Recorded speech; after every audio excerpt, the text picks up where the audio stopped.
To further discuss the elections, we are joined by a lecturer from the Department of Political Science, Ambrose Alli University, Ibrahim Momoh. Ibrahim, thank you for joining us this evening. Good evening. Thank you for having me. Awesome. Ibrahim, what emerging voter behavior trends have been observed in these by-elections, particularly regarding voter turnout and party loyalty? Quite a number of interesting trends. Firstly, we are seeing a higher level of engagement than we saw during the 2020 general election. I've seen visuals from across the country, all 13 states, and it speaks to the fact that there was an improved turnout of voters for these by-elections that are held in 16 constituencies across 13 states. And that's the first, so there's a higher level of interest among the populace in the elections, even if this is a by-election.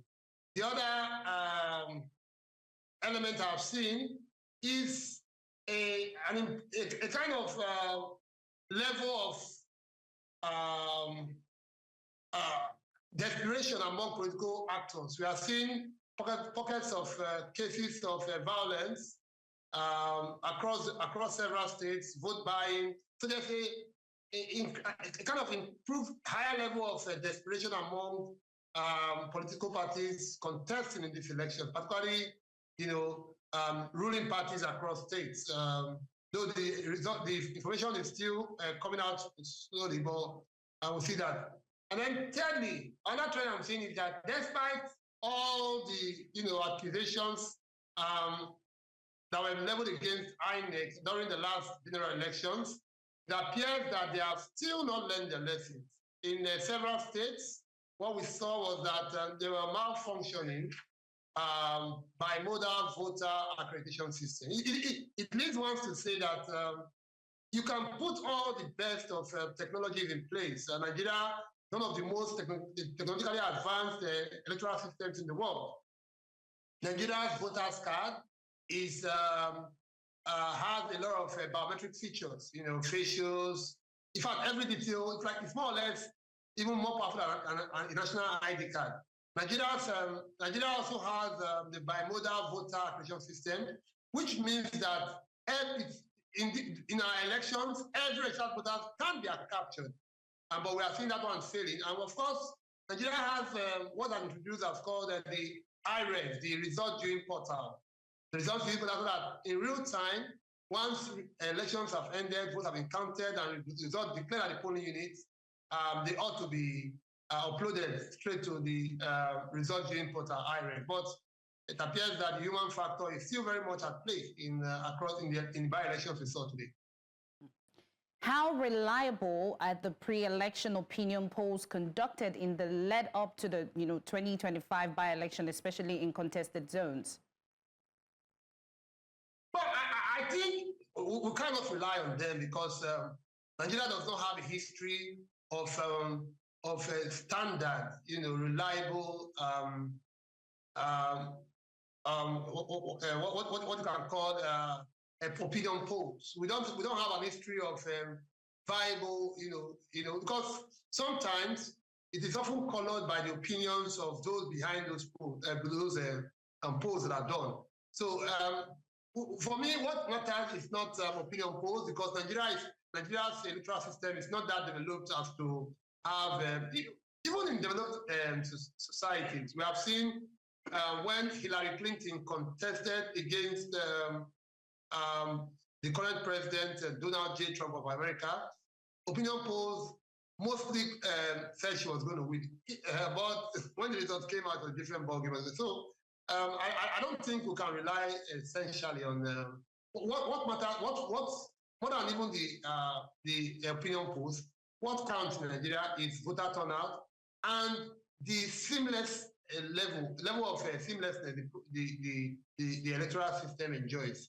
If these two factors are factored in, opinion polls fly through the window. Ibrahim, what do these by-elections reveal about the current strength and eternal cohesion of the APC, the PDP, and emerging third forces? Well, quite a number of emerging, trends. One is that no party in Nigeria today is safe in terms of no one can beat their chest to say, well, we'll have the day. We're seeing strong contestations in places like Edo, in Ogun, in Kaduna, in Kogi, and a couple of other places. So it appears that incumbency is not really a factor. And then to this point about party cohesion, there have been elements of internal sabotage that have been observed, but though not played up very much. But under the themes, there seems to be a lack of party cohesion among the major parties. Of course, recently with the emergence of the African Democratic Congress, the ADC's new leadership, and a couple of major defections, the PDP is currently facing its internal wranglings. Of course, we see Wiki on one instance, the FCT minister, holding on to the party's jugular. We are seeing people defecting away from the party, and key founding members, Atiku Abubakar, David Mark, and quite a number of them. And then, of course, we are seeing some of the governors who want to remain within the party. So the PDP is in a crisis, kind of. And then the APC, in its move to woo, elected officials from other political parties to its fold, has kind of created some divisions within its ranks. I could say, for example, it would be Delta State, where it appears that there is a very huge crack that's emerging within the party because of the defection of the governor and his godfather, if you may, Ifeanyi Okowa. So across political parties, there appears to be internal wranglings, and it's that are not blown out of the scene like we have seen in PDP, is threatening to undermine their successes in the elections, including this by-election. Ibrahim, to what extent are these by-elections being used by parties to test their electoral machinery ahead of 2027? In fact, I think that is what this by-election is about.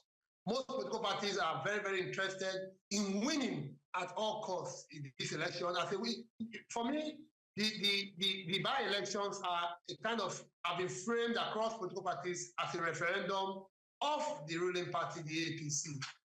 You've seen that in some of the campaigns, people have said that the opposition parties, the PDP, the APC, among others, have used the economic hardship the reforms of this current administration has brought as a major campaign item, the major manifesto, that are you comfortable with the situation, the economic situation of the country, if you are not vote against the APC. And then the APC is using those same reform to say, well, yes, without pain, there will not be gain. And so in the last 2 years or thereabouts, this government, the new government of the APC, has implemented some very serious reforms.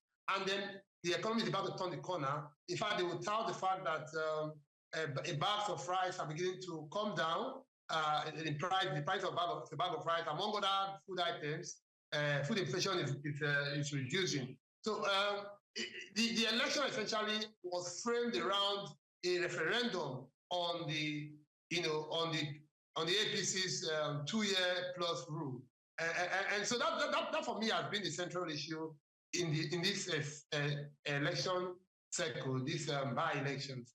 Ordinarily, it got to be about the local dynamics within the different constituencies being contested. But no, it is very much around a referendum around and you see, it is linked to some kind of desperation. The parties want to win at all costs, to show all parties across the want to win at all costs, to show that they indeed are very popular among the electorate. But that makes me feel like this, even though we call them elections, what we are seeing is everything but elections, because the desperation, the extreme measures or steps that these political parties are taking does not give room for free, fair, and credible process in of elections. Thank you so much, Ibrahim, for joining us at this time. Thank you for having me.